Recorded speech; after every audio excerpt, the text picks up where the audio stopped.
तो जैसा कि पिछले एपिसोड में हमने देखा था, समय बीतता है। इधर वांग लिंग ऑलकेमी प्रैक्टिस कर रहा था। वहीं पर एक लड़की थी, ली कियान में, जिसे कि उसके एंसेस्टर ने इस रीजन में जाने को कहा था। अब आगे वांगलिंग जो एल्केमी की प्रैक्टिस कर रहा था, उसकी वजह से सदर्न कोर्टयार्ड से हमेशा कुछ एक्सप्लोजन की आवाज़ सुनने को मिलता था, बट कोई चेक करने भी नहीं जाता था। और फिलहाल ये वो जो बीस्ट बोन की रेसिपी थी, उससे देख रहा था, मतलब उस पर ट्राई कर रहा था। और जो मटेरियल्स उसके लिए चाहिए थे, जैसे कि dragon star grass, star transformation would, ऐसी बहुत सारी चीज़ें थी जो कि बहुत रेयर थी। मतलब आजकल मिलना मुश्किल ही था। और कहाँ मिल सकते हैं उसके बारे में इनके ओरिजिन सेट में जिक्र था कि रैंक 8 के आपके रीजन में जाना पड़ेगा। वहाँ पर आपको स्टार ट्रांसफॉर्मेशन वुड मिल सकता है, नहीं तो अब वो ख़त्म ही हो चुका है। मतलब शायद वो उगता ही नहीं है, कुछ वैसा समझो। और इस पिल को बनाने के लिए रैंक 13 के 9 बीस्ट का सोल चाहिए, और सक्सेस रेट भी काफ़ी कम था।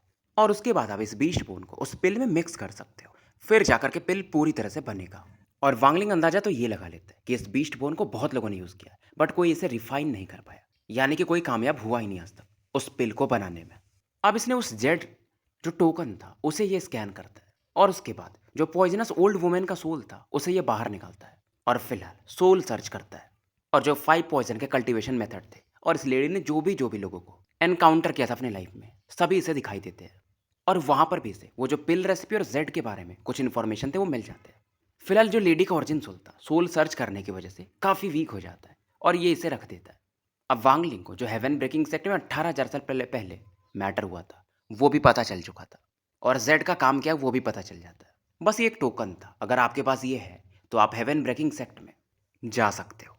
और जिस बंदे का ये टोकन था उसका नाम था सीमा मू, जो कि पहले हेड डिसाइपल हुआ करता था। और अगर कुछ उसके साथ गलत नहीं होता तो शायद अब तक वो वहाँ का सेक्ट मास्टर होता। ये वही बंदा था जिसने कि इस बीस्ट बोन को और कुछ कल्टीवेटर्स को लेकर यहाँ से गया था। मतलब हेवन ब्रेकिंग सेक्ट से अलग हो गया था, और फिर कहाँ गया किसी को पता नहीं। तो देखो, उसके जाने के बाद 18,000 साल के मतलब 2 महीने बाद ही हेवन ब्रेकिंग सेक्ट रैंक 9 रीजन में एंटर कर गई थी। और उन्हें बाद में पता चला था कि जो सीमा मो की टीम थी, शायद वो लोग गायब हो गए या मर गए, किसी को नहीं पता। और जो सीमा मो के टीचर थे, उन्होंने फिर एक नोटिफिकेशन जारी किया, जो कि 10,000 सालों तक था, कि फ्यूचर में अगर कोई भी उस टोकन के साथ वापस लौटता है तो वो हमारे सेक्ट का डिसाइपल बन जाएगा। और नॉर्मल डिसाइपल नहीं, सीधा सेक्ट मास्टर का डिसाइपल, जो भी उस जनरेशन में सेक्ट मास्टर होंगे। इसीलिए लोग उस टोकन को ढूंढते थे, क्योंकि अगर वो चीज़ मिल गया तो भाई आप रैंक 9 के सेक्ट में कल्टिवेट कर पाओगे। और वांगलिंग अब सोचता है शायद इसका अभी तो इसके काम नहीं है, बट फ्यूचर में आएगा। वांगलिंग के पास अभी बहुत सारे रैंक 5 के बीस्ट के सोल थे, जो कि वांगलिंग के फिलहाल के कल्टीवेशन के लिए काफ़ी थे। और कुछ लोगों को जो इसने मारा था उनसे भी इसे बीस्ट स्पिरिट मिल गए थे। जैसे वो जो पॉइजनस ओल्ड वुमेन का स्पिरिट स्नेक था, वो रैंक 6 के पीक पर था।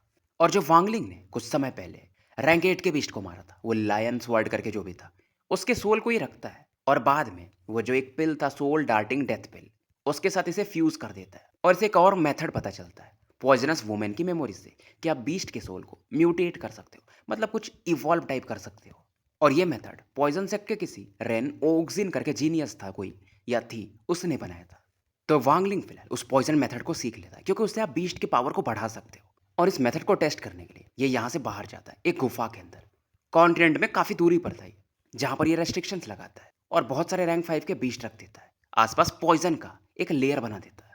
और कुछ दिन बीतने के बाद ये जो बीस्ट थे एक दूसरे को डिवोर करने लगते हैं, और ज़्यादा ये रेस्ट्रिक्शन लगा देता है, और ओरिजिन सेक्ट वापस आ जाता है। अब वापस आने के बाद फिलहाल इसने जो भी पिल्स रिफाइन की थी ये उनका यूज़ करता है। पहला पिल ये रैंक 5 का खाता है, और जो बीस्ट था उसके अंदर वो रैंक 5 का बीस्ट था, तो ईजिली खत्म हो जाता है। और जब उसका जो ओरिजिन सोल वांगलिंग के सोल से फ्यूज होता है, तो वांगलिंग एक अवस्था में चला जाता है, मतलब एक मिस्टीरियस स्टेट में। और जो बीस्ट का एक्सपीरियंस था वो वांगलिंग अब फील कर पा रहा था कि उसने क्या क्या लाइफ में देखा था। और वांगलिंग ऐसा करते रहता है, हेवेंस को कैसे कॉम्प्रीहेंड करना है। उसके बाद ये समय के साथ रैंक 6 के पिल लेने लगता है। अब रैंक 6 का बीस्ट मतलब निर्वाणा स्क्रायर फेज का, जिसकी वजह से वांगलिंग का जो डोमेन था वो एक्टिवेट हो जाता है। और वांगलिंग को ऐसा लगता है कि मानो ये खुद में एक बीस्ट हो, जो कि नेचर को कॉम्प्रीहेंड कर रहा हो, हेवेंस को। बेसिकली वांगलिंग इन्हीं चीज़ों से ट्रू और फॉल्स को ढूंढ रहा था, मतलब बीस्ट क्या एक्सपीरियंस करता है उस हिसाब से वांगलिंग दिमाग लगाता था, क्या ये सही है, क्या ये गलत है। समय बीत रहा था, और वांगलिंग के पास अब बस केवल वो रैंक 8 का पिल बचता है, कि देखो आप किसी के भी डाउ को डायरेक्टली कन्फर्म कर सकते हो, और आप किसी के भी डाउ को अलग अलग एंगल से भी कन्फर्म कर सकते हो, उसे इनडायरेक्ट मेथड कहते हैं। मतलब जैसे देखो, आपका ही डाव है, लेकिन आप उसको अलग-अलग एंगल से फ़ील कर रहे हो, अलग-अलग एक्सपीरियंस लेकर के। तो ये जो क्लाउड सी स्टार सिस्टम वाले हैं, ये जो बीस्ट के पिल बना के यूज़ करते हैं, तो बीस्ट का क्या एक्सपीरियंस था, उसे फ़ील करके अपना एक्सपीरियंस बढ़ाते हैं। तो इनडायरेक्ट मेथड है, लेकिन ये काफ़ी सही है। बाकी 2 स्टार सिस्टम, जहाँ प अभी तक वांगलिंग गया है। फिलहाल वांगलिंग के विचार पढ़ते हैं कि डाओ जो है वो विचार के जैसा है और हर एक विचार अलग होते हैं। इसलिए इसे इसके दिमाग में ऑलसी रहते हैं, क्योंकि उन्होंने शायद बहुत सारे अपने डिसाइपल्स को डिवोर किया था। उनका भी मेथड कुछ ऐसा ही है, बट वो इंसानों को डिवोर करते हैं। इधर वांगलिंग कंफ्यूज था, मतलब इन चीज़ों को ये समझ रहा था। पर इस समय कुछ रेज ऑफ लाइट मोलुओ कॉन्टिनेंट की तरफ पड़ रही थी। ये थे रैंक 6 रीजन के कुछ कल्टीवेटर्स, जो कि अब फिलहाल मोलुओ कॉन्टिनेंट आ चुके थे और प्रोटेक्टिव बैरियर के अंदर एंटर करते हैं। फिलहाल यहाँ पर जाऊ हाई करके एक बंदा था, जो कि 5 पॉइजन सेक्ट का कोर डिसाइपल था। वो आया हुआ था। हालांकि इसका पावर लेवल पॉइजनस वुमेन से नीचे था, निर्वाणा क्लिंजर के अर्ली फेज में, बट फिर भी इसका ठीक ठाक नाम था। अब जाऊ हाई, इसकी आंखें एकदम ब्लू चमक रही थी। तभी एक आवाज आती है कि आपको अगर कोई देख ले तो कंफ्यूज हो जाएगा कि आप कर क्या रहे हो। ये जो दूसरा बंदा था, इसका नाम था जाऊ यू। और जाऊ हाई बोलता है कि फालतू बातें करोगे तो फिर मैं समझ ही रहा हूँ। पर ये जो बंदा था जाऊ यू, ये दूसरे सेक्ट का था, डेविल कलेक्शन सेक्ट। तो ये भी बोलता है मैं भी देखना चाहूँगा कि तुम्हारा पॉइजन ज़्यादा पावरफुल है या मेरा डेविल इंटेंट। लेकिन जैसे ये बैटल करने वाले थे, एक आवाज़ आती है कि बहुत हो गया, कि हम तीनों अपने अपने सेक्ट से आए हैं उस ट्रेटर को ढूंढने। 5 पॉइजन सेक्ट वाली, मतलब इनके हिसाब से वो लेडीज ही थी जिसने धोखा दिया था। अब ये जो बंदा था वो निर्वाणा क्लिंजर के मिड फेज में था। अब इसकी बातें सुनकर ये दोनों रुक जाते हैं। ये बंदा डाओ स्पेल सेक्ट का था और फिलहाल ये कहता है कि जाओ हाई जाओ यू, मेरे साथ ओरिजिन सेक्ट चलो। और बाकी डिसाइपल्स को ये आसपास बिखरा देता है कि अलग अलग एरियाज में सर्च करो। अब जब ये तीनों पढ़ते हैं तो लू यानफे, लू जियानडोंग इनके ऑरा को फील कर सकते थे। और बाकी भी 2 एल्डर्स इन्हें ग्रीट करने के लिए बाहर आते हैं। और लू जियानडोंग सबसे आगे थे। ली जियानडोंग बोलते हैं कि हम ओरिजिन सेक्ट वाले अपर डोमेन सेक्ट्स को ग्रीट करते हैं। अब ये बंदा अपना नाम बताता है कि मैं डाओ स्पेल सेक्ट का फेंग पेईशान हूँ। और बोलता है मुझे लगा नहीं था कि इतनी सुंदर लड़की यहाँ पर देखने को मिलेगी। ये लू यानफे की तरफ देखकर स्माइल करता है। जाओ यू भी था और जाओ हाई भी अपना परिचय देते हैं। लिजियांडोंग इन तीनों को देखते हैं कि तीनों सेक्ट बहुत पावरफुल थे। रैंक 6 रीजन में जो 40% हिस्सा है, ये तीनों मिल के उस पर राज करते हैं। लिजियांडोंग यहाँ पर एक्टिंग भी करते हैं कि आप लोग अपर सेक्ट वाले यहाँ पर क्यों आए हैं, और अगर कुछ ऐसा काम है तो मैं आप लोगों को असिस्ट कर सकता हूँ। जाओ हाई को गुस्सा आता है। ये तुरंत ही अपनी ऑरा फेंकता है और एक ओरिजिन सेक्ट का डिसाइपल यहाँ पर इंजर्ड हो जाता है। जुयन को इस दौरान गुस्सा आता है। ये उस बंदे को हेल्प करने जाती है। अब लू युआनफे को भी गुस्सा आता है और ये बोल देती है कि आप लोग हमें ऐसा इंजर्ड करने आए हैं। फेंग पेईशान स्माइल करता है और बोलता है आप लोगों को नर्वस होने की जरूरत नहीं है, मैटर बहुत इंपॉर्टेंट है। हम एक बंदे को ढूंढ रहे हैं, वो छिपा हुआ है और उसके बॉडी पर पॉइजन हो सकता है, वही सबसे बड़ा क्लू है। और कल्टीवेटर जाऊ ने उस बंदे पर इसलिए अटैक किया क्योंकि उस बंदे पर पॉइजन दिख रहा था। अब लू युआनफे अपनी ओर उस बंदे की तरफ फेंकती है जो इंजर्ड हुआ था। बेसिकली वो बंदा नास एंड सोल लेवल पर था और उसके पास एक रेड स्नेक था। ये दिखा देती कि वो उसका बीस्ट स्पिरिट है। तब फिलहाल ये लोग शांत हो जाते हैं और इस बंदे की जो आंखें थी जाओहाई की ब्लू कलर की आंखें फिर से वैसी हो जाती और चमकने लगती। पहले जुयून की तरफ जाती जो कि उस डिसाइपल को पकड़ के थी। अब ये देखकर लू यानफे का गुस्सा पड़ता है और ये जाओहाई पर अटैक करने लगती है। अब जाओहाई के आसपास 7 ब्लू मार्क्स चमकते हैं और जो लू यानफे का अटैक था, मतलब एक नॉर्मल विंड अटैक था, उसको ये ध्यान भी नहीं देता है और जाओहाई पलक झपकते जुयून के पास चला जाता है। अब लू यानफे की ये मेन डिसाइपल थी, तो लू यानफे का गुस्सा तो आता है कि इससे अगर कोई इंजर्ड करेगा तो मैं ऐसा देख तो नहीं सकती हूँ। पर तभी इस समय जो डाओस स्पेल सेक्ट का बंदा था फेंग पे ईशान, उसकी आंखें चमकती हैं और वो चिल्लाता है कि अगर तुम ओरिजिन सेक्ट वालों हमारे मैटर्स के बीच में आओगे तो फिर फालतू में बड़ा नुकसान होगा। अब इसकी आवाज़ में लॉ पावर था, जिसकी वजह से मतलब बादल भी पीछे जाने लगते हैं और लीज यांडोंग कहता है वर्ड ऑफ लॉ, मतलब ये पावर था। अब जो जाओ युन था उसकी नज़रें सदन कोर्टयार्ड की तरफ पड़ती हैं। जाओ हाई इस दौरान बोलता है जुयुन से कि लिटिल गर्ल, तुम्हारे बॉडी पर फिश पॉइजन ग्रास का सेंट आ रहा है मुझे, जो कि रैंक 6 के नेस्ट में ही ग्रो कर सकता है, मतलब रैंक 6 का अगर बीस्ट होगा तभी। और तुम लोगों के कल्टीवेशन के हिसाब से तुम लोग उसे हासिल नहीं कर सकते ओरिजिन सेक्ट वाले। और ये जो स्मेल है काफ़ी फ्रेश है, तुम्हें कहाँ मिला।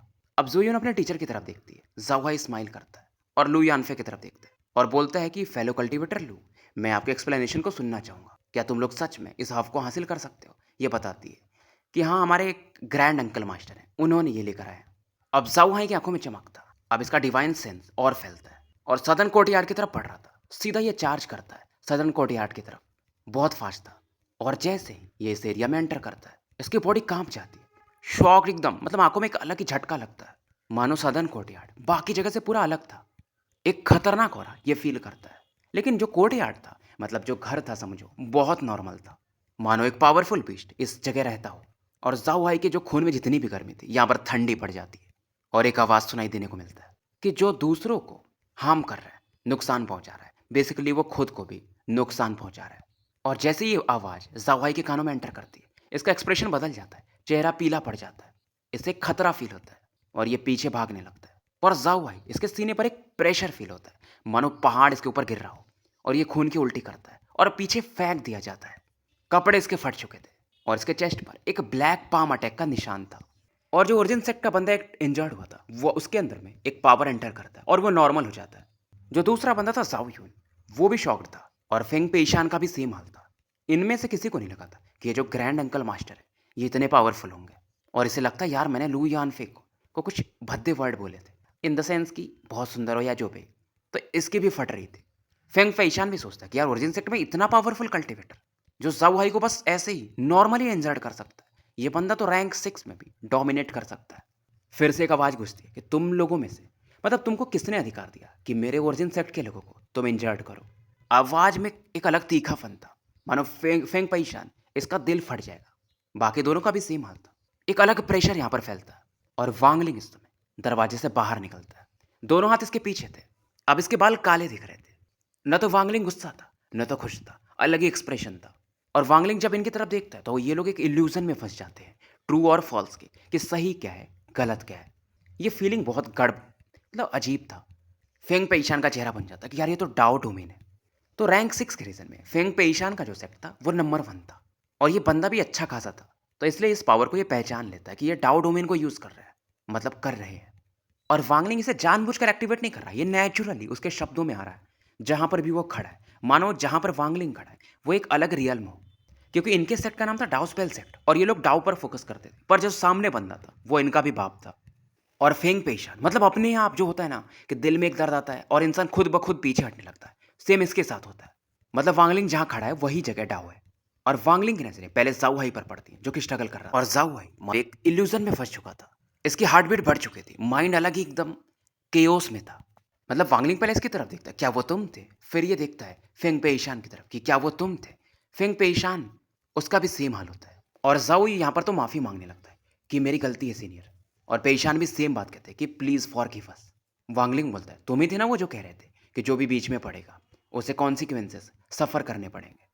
पेशान के पसीने छूटने लगते हैं। ये वांगलिंग से नजरें नहीं मिला पा रहा था। ऐसे मालूम था अगर ये बंदा गुस्सा हुआ तो शायद ये निपट जाएगा। अब पेशान इस दौरान अपने ही मुक्के से अपने चेस्ट पर मारता है, ये खून की उल्टी करता है, इसका ओरिजिन सोल इंजर्ड हो जाता है। ये सीनियर क्या ये काफ़ी है? वांगलिंग न्यूट्रल था, अब ये जाओ यू की तरफ देखता है।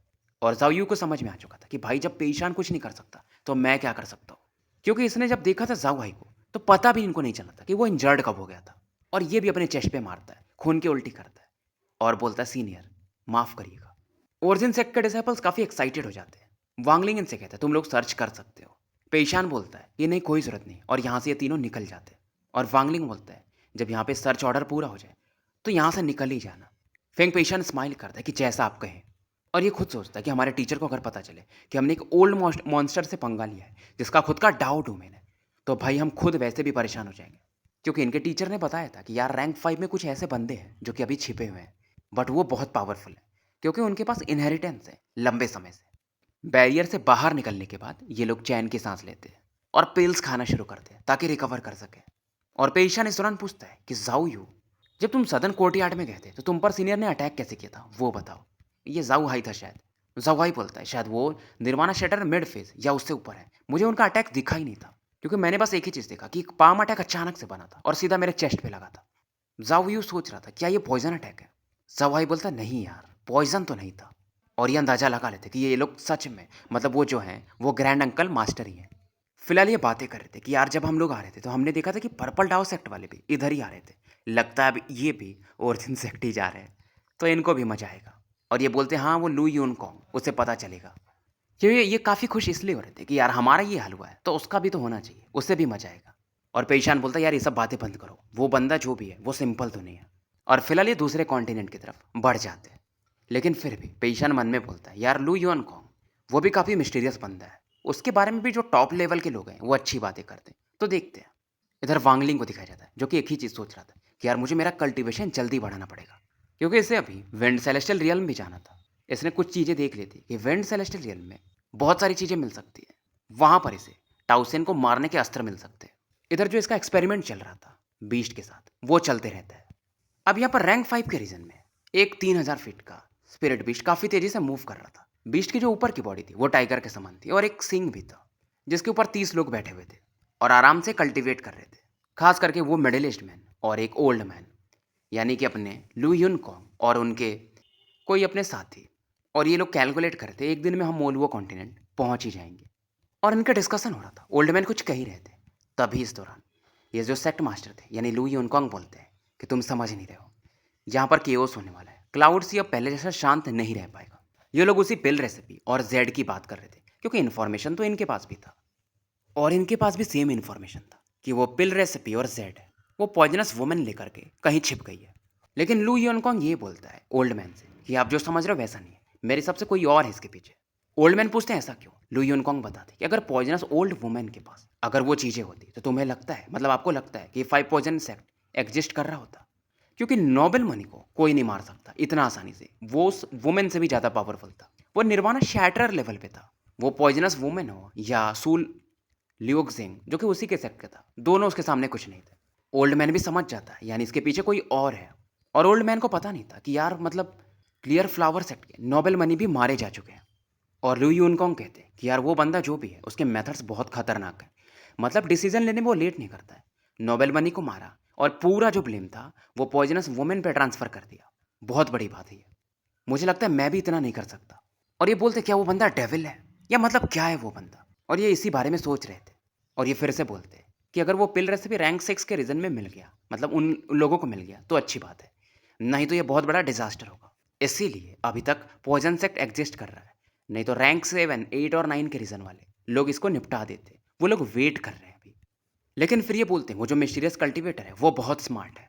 उसने रैंक 6 को भी एक एक्सक्यूज दे दिया है कि ऊपर वाले नहीं पूछेंगे, क्योंकि जो कल्टीवेटर था वही गायब हो गया और भाई अगर मिलेगा ही नहीं तो इस चीज़ के लिए झगड़ा क्यों होगा, मतलब जब तक ना मिले।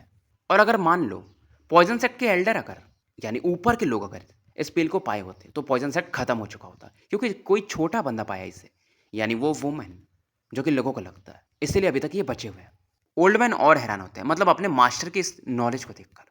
शायद ये जो चीज़ें थी वो इवन रैंक 6, 7 और 8 के रीजन्स वाले लोग नहीं सोच सकते थे। और फिलहाल ये बंदा बोलता है कि यार मैं इस बंदे से मिलना चाहता हूँ, उस मिस्टीरियस कल्टीवेटर से। मुझे लगता है मैं उससे एक दिन मिलूंगा। समय बीत रहा था और अभी आधा दिन इन्हें और लगने वाले थे मोलुआ कॉन्टिनेंट पहुंचने में। तभी यहाँ पर अचानक से एक ब्लू लाइट चमकता है जो कि मानो फॉग को भी पेनेट्रेट कर सकता था। टाइगर जो इनका जा रहा था वो अचानक से रुकता है। उसकी आंखों में भी एक डर था।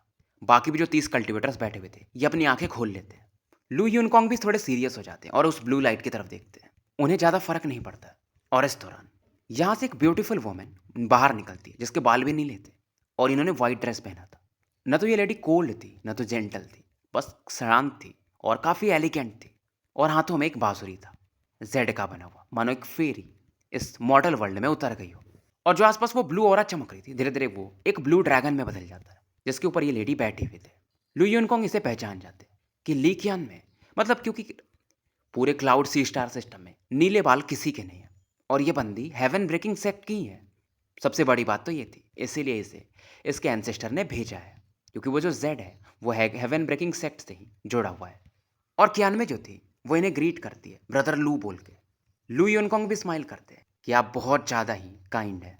और ये तुरंत ही बोलती है कि मेरे पास 3 क्वेश्चन हैं आपसे पूछने के लिए, उम्मीद है कि आप मेरे डाउट्स को ख़त्म कर सकते हैं।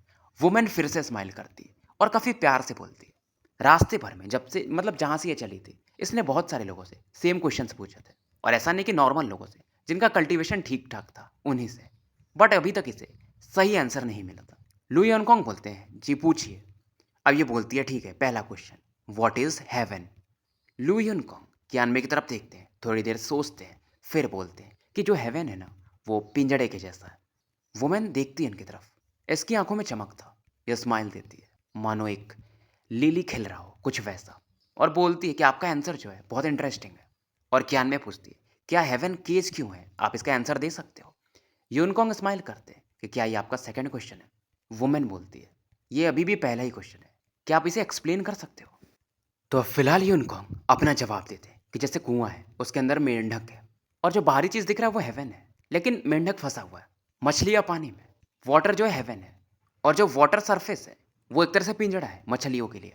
और लू यूनकॉन्ग इसे और एक्सप्लेन करते हैं कि हम भी मछली और मेंढक के जैसे हमारे लिए हेवन भी केज है। जैसे मेंढक कुएं को पार करना चाहता है बट कर नहीं सकता, मछलियाँ पानी से बाहर निकल नहीं सकती, लेकिन अन्य की आंखें चमकती हैं। और एक आंखों में तारीफ था कि यार इन्होंने शायद सही जवाब दिया, कि आपका आंसर काफ़ी यूनिक है, आपने मेरे कन्फ्यूज़न को दूर कर दिया। यूनकॉन्ग भी स्माइल करते हैं कि आप तो मेरी ज़्यादा तारीफ कर रहे हो। अब ये बोलती है कियान में कि आप पहले बंदे हो जिसने मुझे दूसरा क्वेश्चन पूछने पर मजबूर किया है। उम्मीद है आप इसे भी जवाब दे पाओगे। अब यूनकॉन्ग भी पूछते हैं कि अगर मैं आपके तीनों सवालों का जवाब दे दूँ तो बदले में मुझे क्या मिलेगा? कियान में हंसती हैं और बोलती है मैं आपको अपनी बांसुरी सुनाऊंगी। अब यूनकॉन्ग भी बोलते हैं ठीक है फिर दूसरा क्वेश्चन पूछिए। कियान में फिर से पूछती है कि व्हाट इज़ हेवन? अब जो ओल्ड मैन थे वो काफ़ी सीरियस हो जाते हैं। इधर लुई यूनकॉन्ग ज़्यादा देर तक सोचते हैं, लगभग 15 मिनट तक, और फाइनली बोलते हैं यार हेवन जो है ना वो एक रोड के जैसा है। कियान में थोड़ी देर सोचती है, फिर पूछती है कारण? यूनकॉन्ग का जवाब थोड़ा ऐसा था कि जो देखो हेवन है ना वो हमारे पैर के नीचे है और उसके ऊपर हम चल सकते हैं, और इसी रोड की वजह से यहाँ पर डाओ है। मतलब डाओ के थ्रू आप अपने हेवन के जो पिंजड़े हैं उसको ब्रेक कर सकते हो। कियानमे की आंखों में चमक था और ये इन्हें थैंक्स बोलती है कि आपने मेरे डाउट को थोड़ा कम कर दिया। और फिर ये पूछती है कि आप इतनी जल्दी में कहाँ जा रहे हैं? यूनकॉन्ग पूछते हैं मतलब थोड़ा हेजिटेट करने के बाद, क्या ये तीसरा क्वेश्चन है? कियानमे शांति से स्माइल करती है और फिलहाल लुई यूनकॉन्ग बताते हैं कि मैं मोलवो कॉन्टिनेंट जा रहा हूँ, कुछ अपने मैटर से उसे सेटल करना है। और ये बोलते क्या मैं आपके साथ चल सकती हूँ? यूनकॉन्ग को कोई परेशानी नहीं थी। अब रास्ते भर ये बात करते रहते हैं तो ओल्ड मैन को लगता है यार इनकी जोड़ी अच्छी है। वैसे भी हमारे सेक्ट मास्टर की वाइफ मर चुकी है, इन्हें एक और डाउ पार्टनर मिल सकती है। बट एक ही बात था कि ली कियान में भाई रैंक 9 के सेक्ट की है, लेकिन इनके मास्टर भी कुछ कम नहीं थे, उनका विजडम अलग लेवल पे था। और कियानमे को इसके टीचर ने बोला था कि ये जो बंदा है ना रैंक 5 रीजन में, मतलब इसकी तारीफ वो भी करते थे थोड़ा थोड़ा। इवन गॉड सेक्ट भी लुई यूनकॉन्ग पे ध्यान देता था। विजडम था भाई, लुई यूनकॉन्ग अलग लेवल पे था। और इसे लगता है कियानमे को कि इसका कल्टीवेशन ज़्यादा है बट इस मामले में ये यूनकॉन्ग से पीछे है। लेकिन फिर भी ये सोचते कि यार इनके जैसा बंदा भी मेरे दूसरे सवाल पे ही आके रुक गया। और ये दोनों बात कर रहे थे उसी मिस्टीरियस कल्टीवेटर के बारे में, इनकी बात होती है मतलब उन चीज़ों के बारे में, वो जो जेड गायब हुआ था और वो पिल रेसिपी।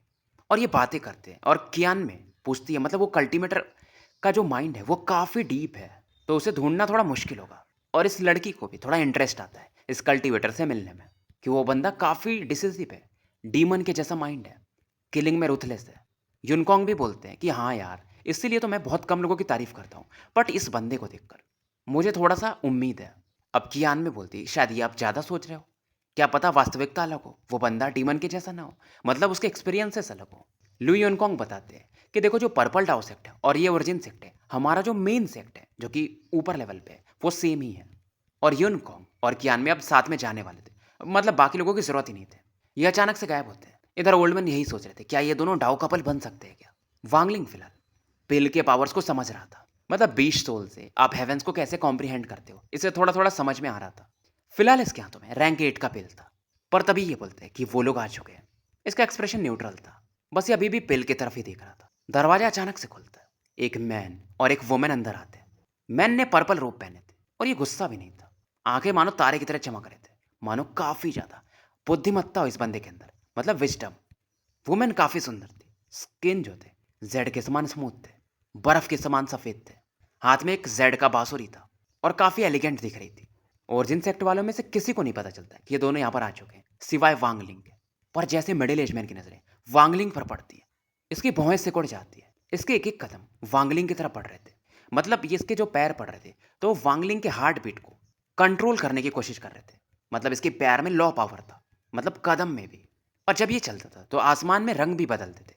वांगलिंग अपना मुंडी भी नहीं उठाता है, वो बस बोलता है बैठ जाओ। बस वांगलिंग एक चीज से सरप्राइज था कि ये दोनों इसे ढूंढ पाए और ओरिजिन सेक्ट में किसी को नहीं पता चला। पर जैसे ही वांगलिंग ये चीज बोलता है मिडिल एज मैन के कदम रुक जाते हैं, इसका जो रिदम था चलने का वो ब्रेक हो जाता है और ये कंफ्यूज हो जाता है कि सही क्या है गलत क्या है। वांगलिंग के एक विचार से इसका जो भी पावर था मनु कोलैप्स कर चुका था।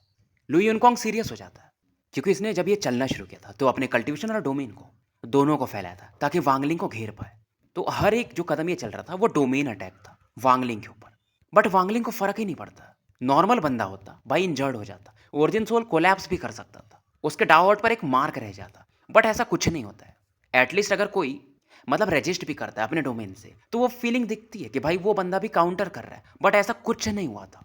बस उस बंदे ने यही बोला था कि बैठ जाओ और कुछ नहीं, और सब पावर शांत हो गया था। अब वांगलिंग फिर से देखता है, इस बार नजरों में, और बोलता है क्यों बैठना नहीं है।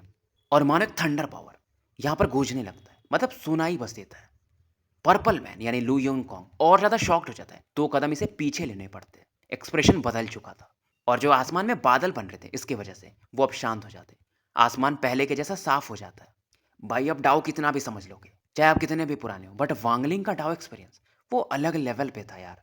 इसने लाइफ और डेथ साइकिल को पूरा कर चुका था, कर्मा डोमेन को मास्टर किया था।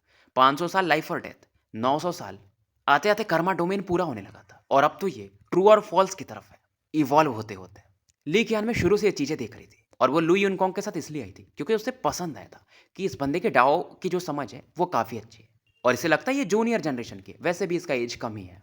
बट अब इसका विचार बदल जाता है वांगलिंग को देखकर। इसकी आंखों में एक चमक था, और ये फिर से वही चीज बोलती है कि क्या मैं आपसे 3 क्वेश्चन पूछ सकती। तो स्टोरी यही समाप्त करते हैं, और मिलते हैं फिर कल एक नए वीडियो के साथ।